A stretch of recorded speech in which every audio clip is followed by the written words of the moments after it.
from the Caesars Superdome floor, where the New Orleans Saints have just taken out the Kansas City Chiefs 26-24 in the first preseason game. It was a wild one for a preseason game. The Saints win it on a 31-yard Blake Grupe field goal as time expired. That was set up by a Kyle Phillips interception. The defensive end just came up and grabbed the interception in the closing minute. And that was set up by Jake Hayner's touchdown pass to Ellis Merriweather with 1 minute and 20 seconds left. But then he fumbles the snap on the two-point conversion. The Saints were going for the win, or going for the lead at that point, and that kept the score 24-23 Chiefs. The Chiefs, trying to run out the clock, had a third down, and that's when Kyle Phillips comes up with that interception. So a pretty dramatic preseason opener. Of course, the guys on the field at the end of the game are not the guys who will be playing most of the time for the Saints this season. But the good news for New Orleans is the guys who will be playing, they looked great. Derek Carr and the first-team offense took the field for one drive, and Derek Carr finished 6 of 8 for 70 yards, a 4-yard touchdown pass to Keith Kirkwood, and that was an 85-yard, 5-minute, 24-second drive. Exactly what you want to see from the first-team offense. So we'll go through some stats. We'll go through some of the scoring on this post-game show, just letting you know how it will work. You have questions, you have comments, put them up. Our producer, Patrick, may need to get in my ear and come on the air and tell us some of the questions if I can't see them from the camera. But as it looks like Phipps says, good W, ready for more. Always better to win than to lose in the preseason. Also on this Saints Insider preseason show, or post-game show in the preseason, we'll have our A-team. We'll have Luke Johnson, Jeff Duncan, Rod Walker. They're in the locker room over on the other side talking to the Saints right now, attending the press conferences for Dennis Allen and Derek Carr, and they'll come over as they get done and chat with us, chat with me for a few minutes, and let you know their takeaways, both from this game and from what these Saints said in the post-game. So feel free to drop your comments and questions, and we will get to them as we go. We'll stay on the air as long as we have some of those questions and until we get Luke and Dunk and Rod out here. Emmett says the run game seemed to struggle most of the game.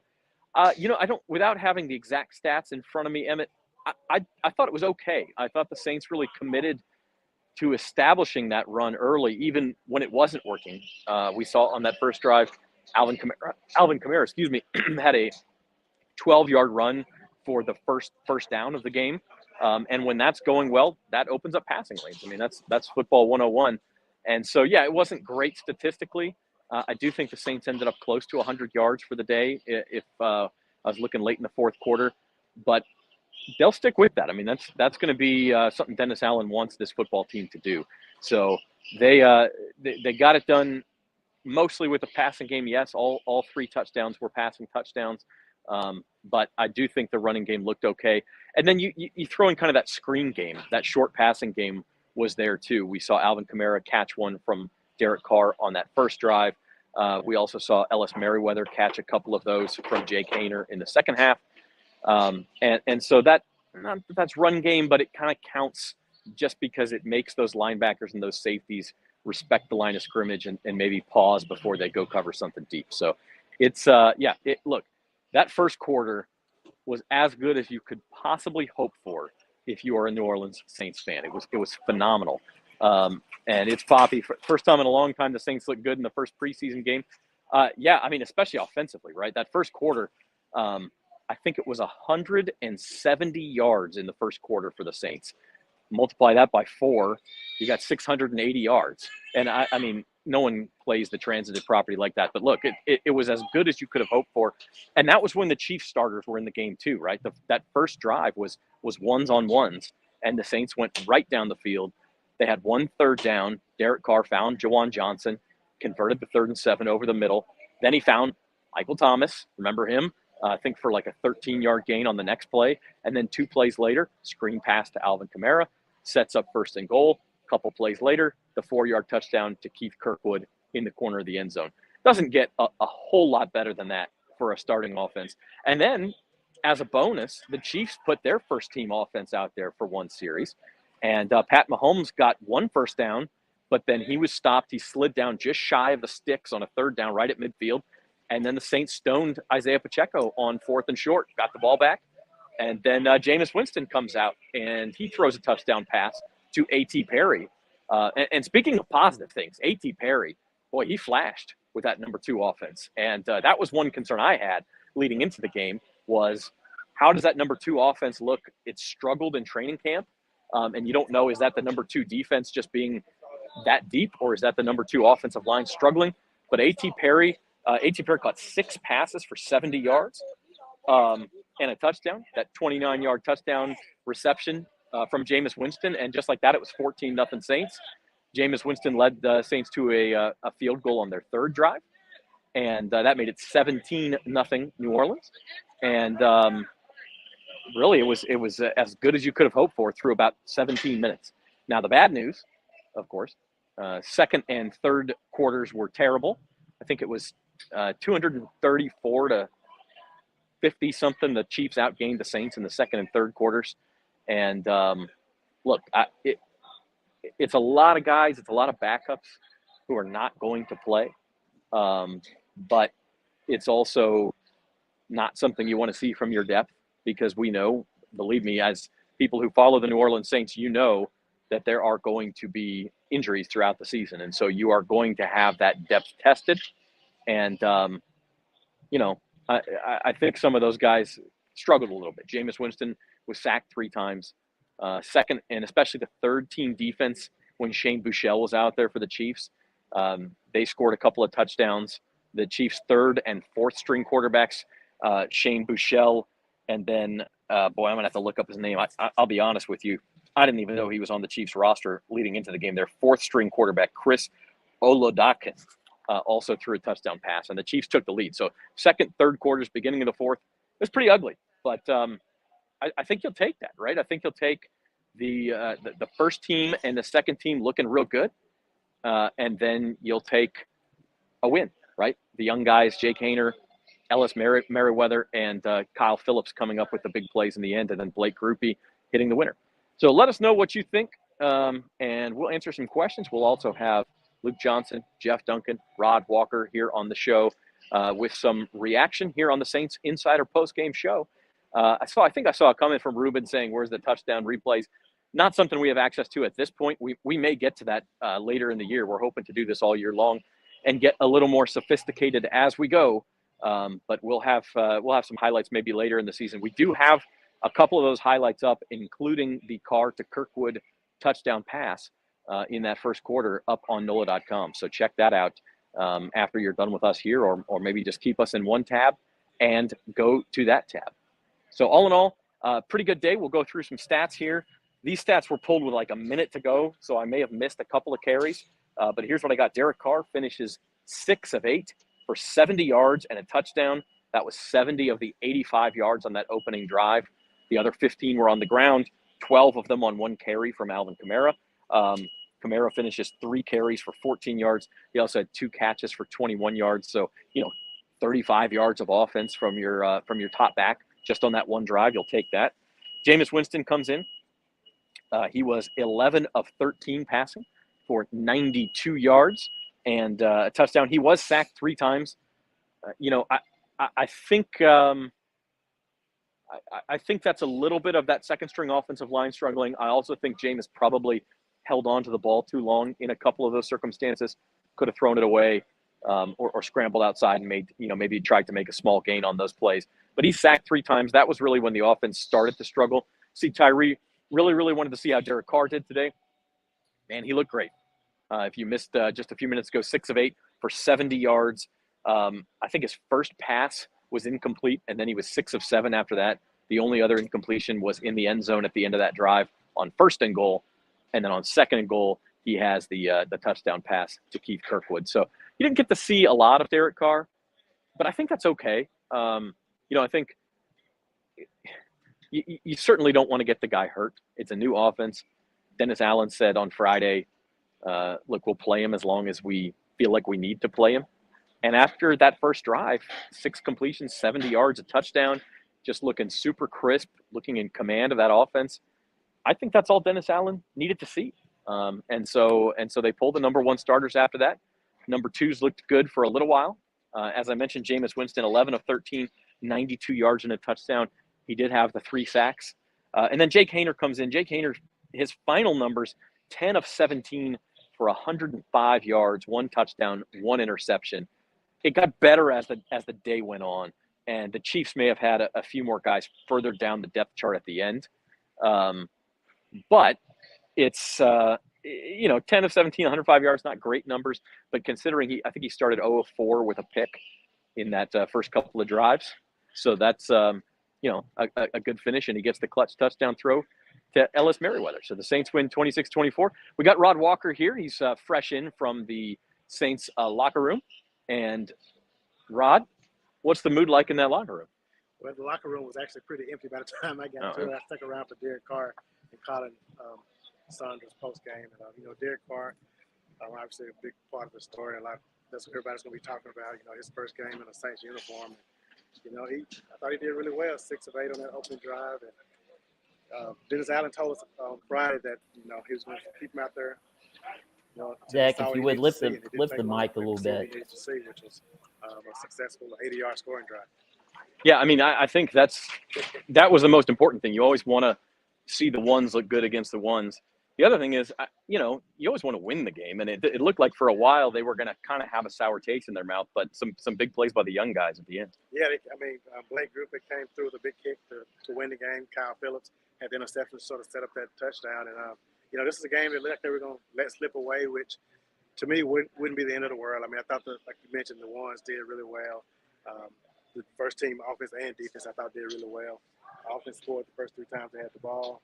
The defense stopped Kansas City's offense both times, stuffed them on a 4th and 1, forced them 3 and out on the second possession. Marcus May had the big pass break up there. So I think what you saw from the first unit was really impressive tonight, and I think that's what Saints fans should be talking about.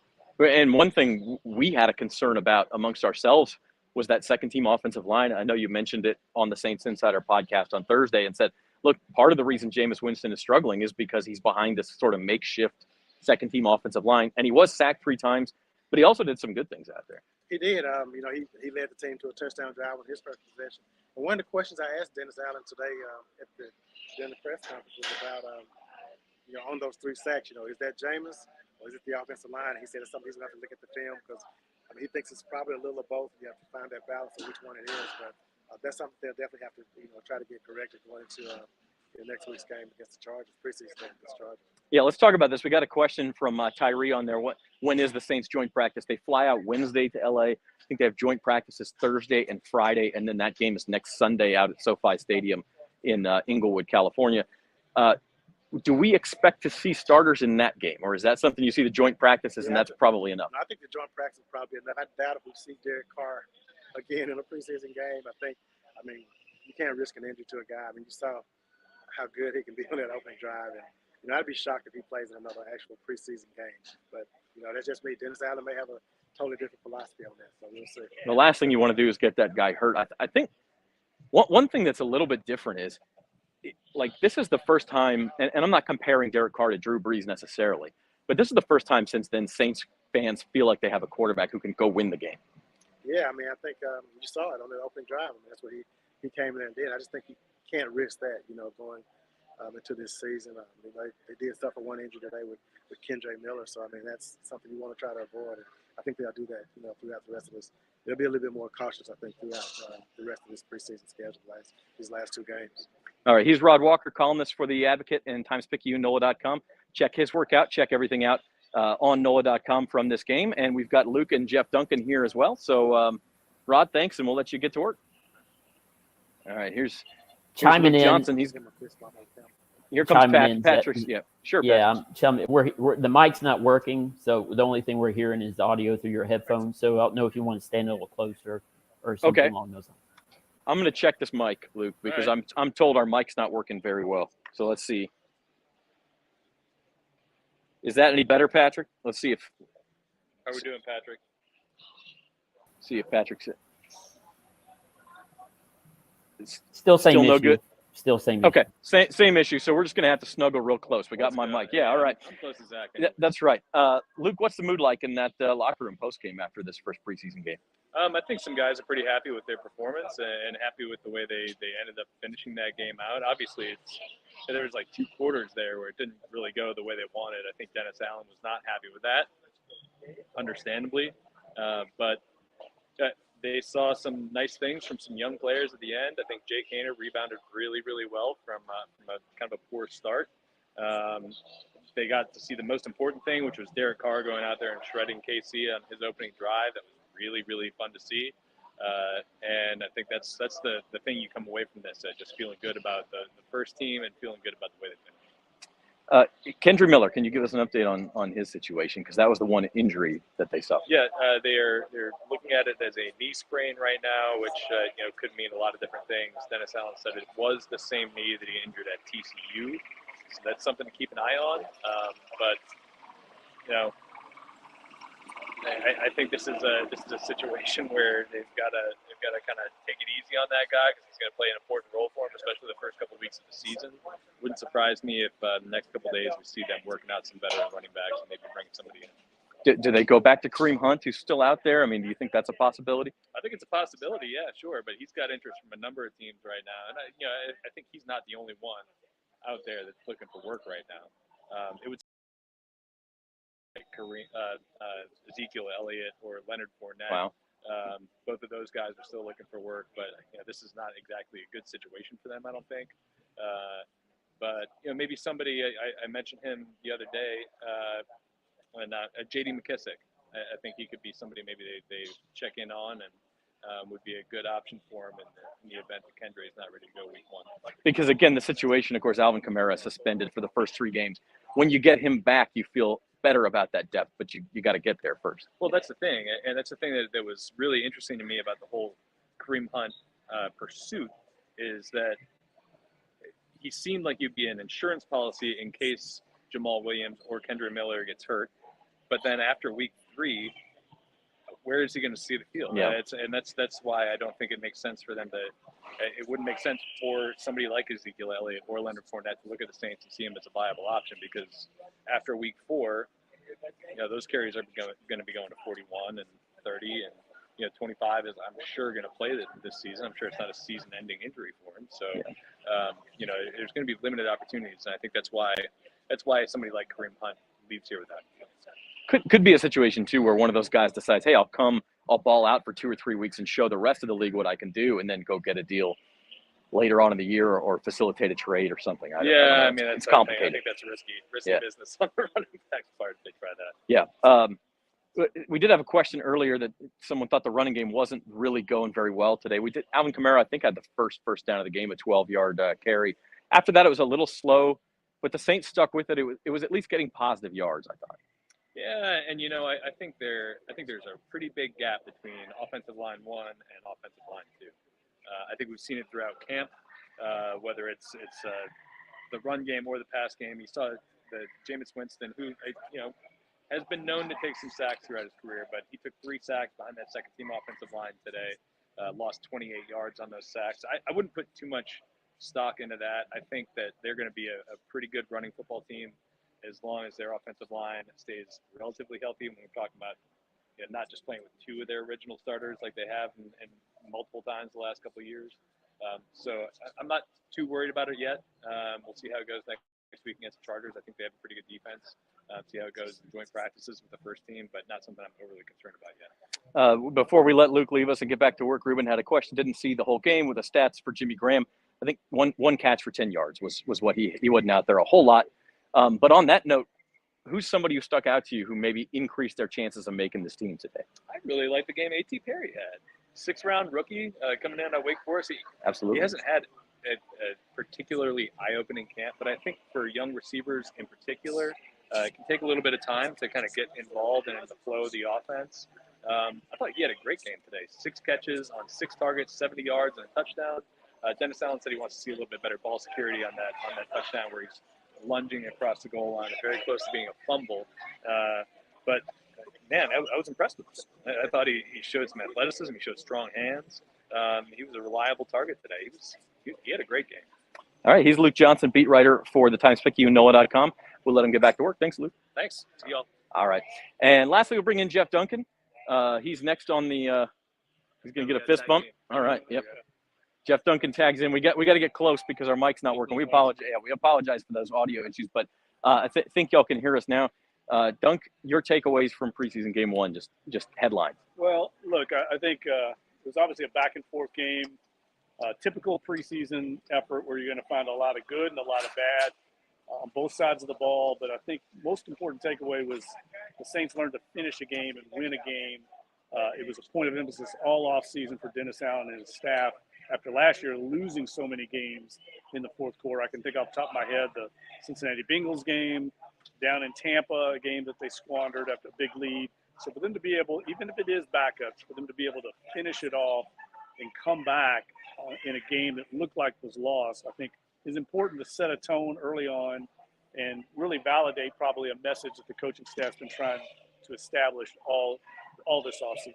Yeah, and I mean, he was long gone from the game at that point, but another reason you feel confident in those situations is now you have a quarterback who you're not just, game manager hoping not to lose the game. Derek Carr can go win the game for you, and he showed that in that first drive. Yeah, I mean, you couldn't ask really for anything more from your first-team offense. He spread the ball around. The offensive line's protection was excellent. They got the ball to the backs, to the tight ends, to the receivers, and you just saw him go through multiple progressions on a couple of those passes, and he was pinpoint accurate. And then I think to find Keith Kirkwood at the end of in the back of the end zone to cap that drive. I mean, it's one thing to go all the way down the field and score, but to do it with a touchdown. Look, they were supposed to play 15 snaps, maybe go the whole first quarter. Dennis Allen felt so good about it. Obviously, he said, "I've seen enough after one drive." That's a great sign. Yeah, 6 of 8, 70 yards, an 85-yard touchdown drive, ends and with that one drop. Yeah. So one of the two incompletions was a drop. Sure. Yeah. I mean, it just looked about as good as you could. Any concerns among those first two units? Jameis Winston sacked 3 times. Running game didn't really rip off any big gains. A 12-yarder by Kamara on the first series. But anything right there stick to you as a concern? No. From the first two units, I didn't see anything that would bother me. Obviously, the backup offensive line really started to struggle, but I think it's almost down to the third string guys there, Zach. I mean, they're missing some guys. Obviously, Andres Pete's not out there.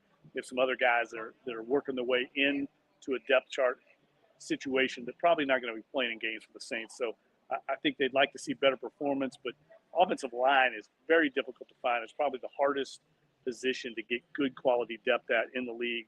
So for them to give up, I think they had 3 sacks in the second quarter alone, 6 quarterback hits by the backup offensive line. That's too many. So that's stuff we've also seen throughout training camp.